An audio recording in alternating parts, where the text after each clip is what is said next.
Ok. Bueno, si me toca hacer cortes de 15 minutos que no me deja grabar más de 15.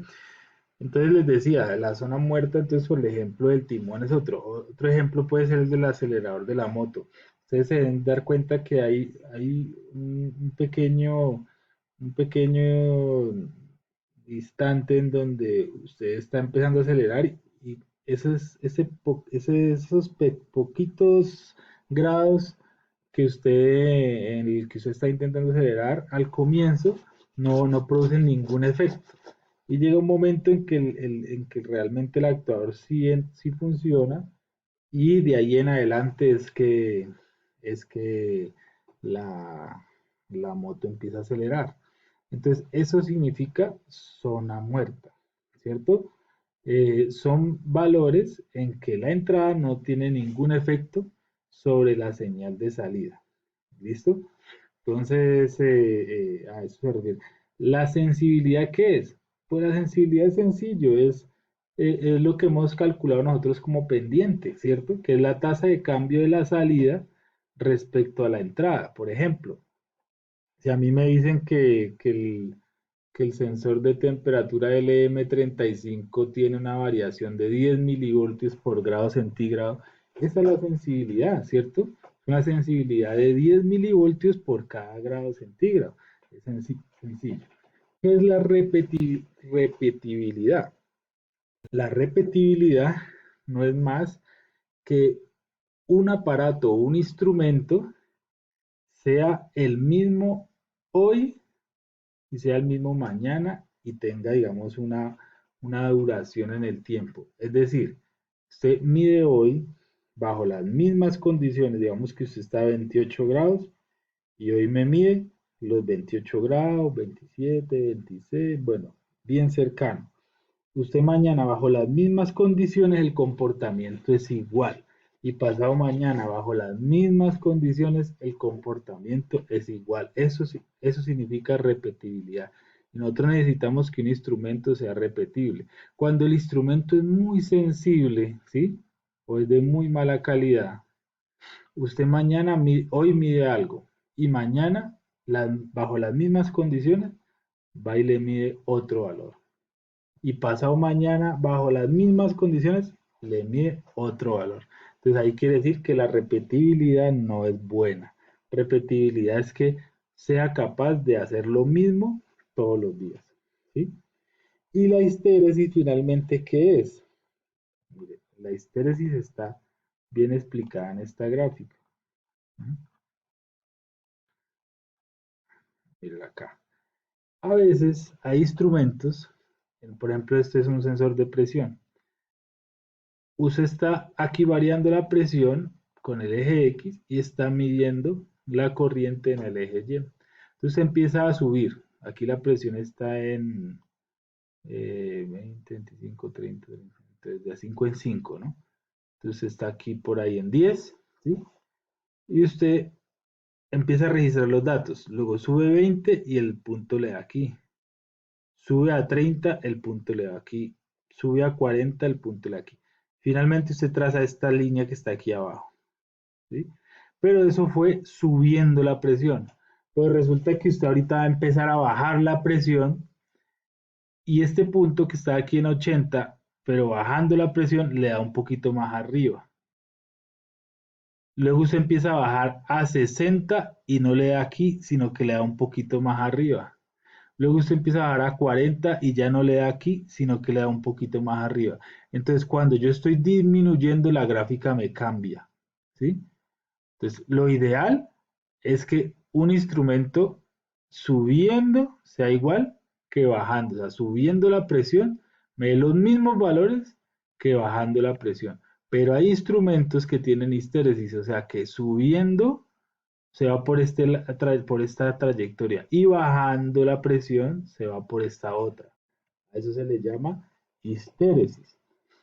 Entonces, básicamente, muchachos, esos eran los conceptos que estaban allí. ¿Qué vamos a hacer el día de hoy? El día de hoy yo les voy a compartir aquí el cuestionario, ¿sí?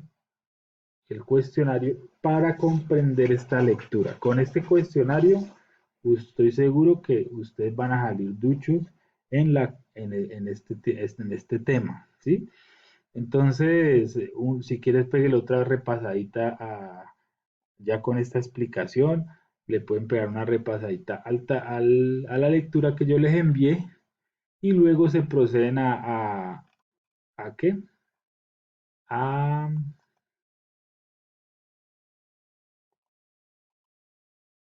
a hacer el cuestionario de la siguiente forma. Yo les comparto el link, ¿cierto?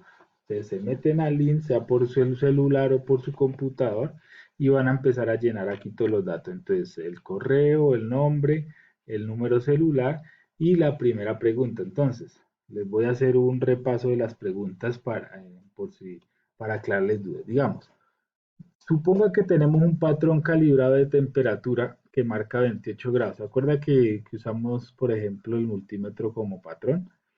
Entonces, supongamos que tenemos y ese multímetro está súper bien calibrado, digamos. Entonces, paralelo a eso, hacemos lo que hicimos con el multímetro, ¿cierto? Tomar medidas cada tanto.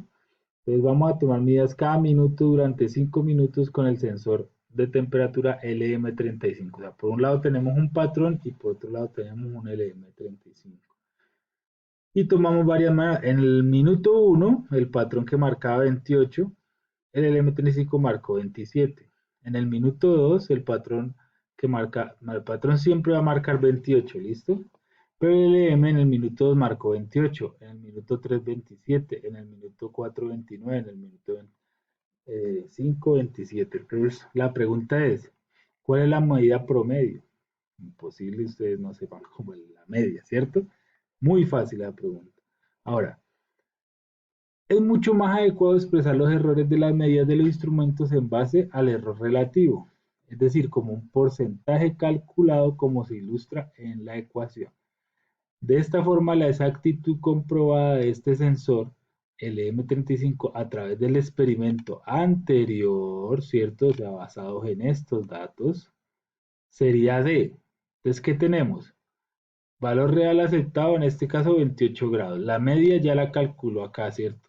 Entonces, hace la ecuación. La media menos 28 dividido en 28 por 100. ¿Cuánto le da? Ahí pone la respuesta. Tercera, hay muchas formas de expresar la precisión de un sensor. Al revisar las especificaciones del LM35, que ese es el datasheet, ¿cierto? La precisión está expresada como. Entonces, ¿dónde está aquí en estos datos la precisión? Entonces, muchachos, ustedes son duchos en el inglés, ¿cierto? Y ahí van a decir en qué está expresado la precisión. Está expresado como un porcentaje del alcance, está en grados para todo el alcance o está en grados en un punto específico o está en un porcentaje del valor máximo o está simplemente en un porcentaje. Ahí responden esa pregunta. Cuarto, de acuerdo con la información técnica del sensor LM35, ¿cuál es su alcance? Entonces, revisamos estos datos que están acá y qué significa el alcance. Recuerden que es valor superior menos valor inferior. Bueno, quinta, si usted necesita seleccionar un sensor de temperatura para determinado proceso que requiere una precisión menor al 0,2% en todo el rango de la medida y una exactitud menor al 1%, usted recomendaría el LM35. Entonces, como ustedes ya calcularon aquí atrás, tanto la precisión como la exactitud, pues ya saben cuánto es.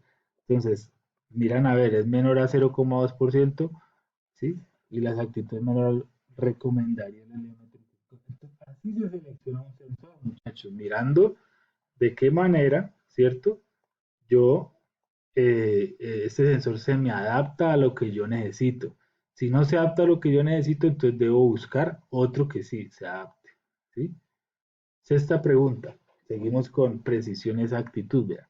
A un compañero de tu equipo se le ordena meter 5 penaltis por el lado izquierdo de la portería. Los resultados fueron un gol rozando el palo izquierdo y 4 golpes al palo izquierdo, a 4 palazos. De su resultado podríamos concluir que el compañero pateó con gran exactitud, pateó con alta precisión, pero le faltó exactitud, ta, ta, ta. Entonces, con los conceptos de precisión y exactitud, ustedes pueden responder esta pregunta fácilmente. 7. Recordando que la sensibilidad de un sensor es la división entre el incremento de la variable de salida y el incremento de la variable de entrada de la información técnica que encontramos en el datasheet, ¿cuál de los siguientes datos corresponde a la sensibilidad? Entonces, muchachos, en un sensor de temperatura, ¿quién es la salida? ¿Quién es la entrada? Salida dividido en entrada. ¿Cuánto le da? ¿Cierto? Entonces, siempre tengamos en cuenta saber exactamente quién es la salida y quién es la entrada. Pues a un sensor de temperatura, ¿quién le va a entrar? Pues la temperatura. ¿Y quién le va a salir? Pues un voltaje. ¿Sí o no? Listo. Ahora veamos el diagrama que vimos como sensor de temperatura. Tenía tres etapas. Una etapa del sensor, una etapa del transmisor de 0 a 10 y otra etapa del transmisor de 0 a 20. Cada etapa mete un error. La primera etapa más o menos 1%, la segunda etapa más o menos 2% y la tercera etapa más o menos 2%. Pues calcule el error total y calcule el error máximo. Muy fácil esa pregunta. 9, vea, ¿se acuerdan del sensor análogo TR50 que está en la HAT200, que es una resistencia variable que dependiendo de la posición del vástago mecánico, él tendrá sus terminales de salida en un valor de resistencia? Se usa como sensor de nivel de producto en el bote. Aquí le mando las especificaciones. ¿Cuál es el alcance de este sensor? Mírenlas ahí. El mismo enunciado para la siguiente pregunta, pero la pregunta es ¿cuál es la sensibilidad de este sensor? ¿Sí, no? Finalmente, 10 preguntas, muchachos, para 10 puntos, le dan enviar. En el momento de dar enviar, bueno, aquí como todas son obligatorias, en el momento de dar enviar, a usted le va a salir ver puntuación. Entonces van a poder ver automáticamente cuánto sacan y, y dependiendo y le deja ver el examen, no las preguntas correctas, porque pues la idea es que ustedes mismos las descubran. Entonces, si quieren volver a hacer el examen, digamos que no tuvieron buen resultado, que sacaron 4, 5 buenas, entonces lo vuelven a hacer hasta que traten de entender el tema, porque sobre todo lo que más me interesa es que ustedes entiendan el tema. Automáticamente aquí quedan registrados los resultados y que me los envían. Entonces, muchachos, esa es la actividad. Eh, Cualquier cosa, pues me envían las dudas, comentarios al WhatsApp. El plazo de entrega es hoy, o sea, hoy hasta la noche, 23:59, porque para que lo puedan hacer los que tienen dificultad de acceso a Internet, para que lo puedan hacer en cualquier momento. Pero el plazo es hoy, listo. Eh, el día viernes, pues ya tendríamos otra actividad. Bueno, no siendo más, muchachos, entonces ya quedamos así. Hasta mañana. Ya está.